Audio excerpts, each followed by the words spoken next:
Quand t'as pas d'argent, fais pas d'enfant. Cette phrase-là est horrible. Parce qu'il y a une chose simple qu'on ne dit pas. Évidemment, on ne va pas romantiser la précarité. Si tu peux pas payer un loyer, si t'as pas un toit sur la tête, si tu peux pas faire des courses, te nourrir, ne fais pas d'enfant, c'est clair.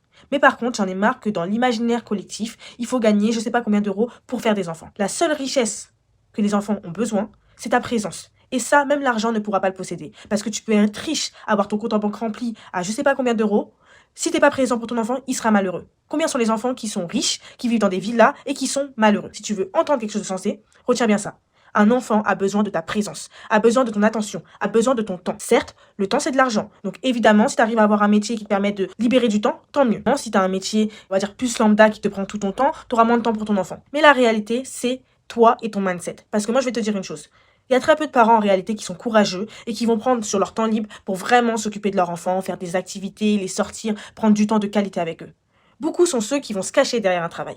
Ils vont planifier leur semaine et en fait, comme ils ont leurs horaires de travail, ben tout roule. Parce que moi, je vais vous dire une chose. Le Covid, il a révélé quelque chose. Combien sont les parents qui ont souffert du Covid pendant le confinement? Qui étaient là avec leurs enfants débordés parce qu'ils savaient plus quoi faire, qui disaient oui, il n'y a plus l'école. Ça révèle quelque chose. Ça révèle que la population, en général, se repose sur l'institution.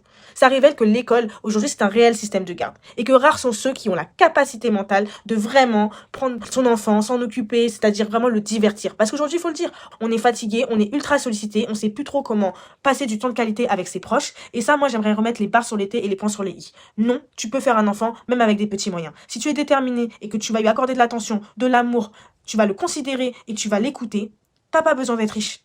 Les gens, ils sont tous là à mettre tout sur le dos de la richesse. Tu veux être heureux, faut gagner tant. Et en fait, stop. Revenons à l'essentiel, s'il vous plaît, l'humain, le relationnel. La qualité des relations. Parce qu'aujourd'hui, c'est ça le problème. C'est qu'on vit dans une société qui n'a aucune qualité en termes de lien social. On va au parc, il n'y a pas de bonjour, il n'y a pas de regard, il n'y a rien. Les enfants, ils n'arrivent même plus à jouer ensemble parce que les parents, eux-mêmes, ne disent plus bonjour, ils décollent plus leur nez de leur téléphone. Donc stop en fait. Il s'agirait de se ressaisir en 2026 et de comprendre que l'argent, ça ne fait pas tout.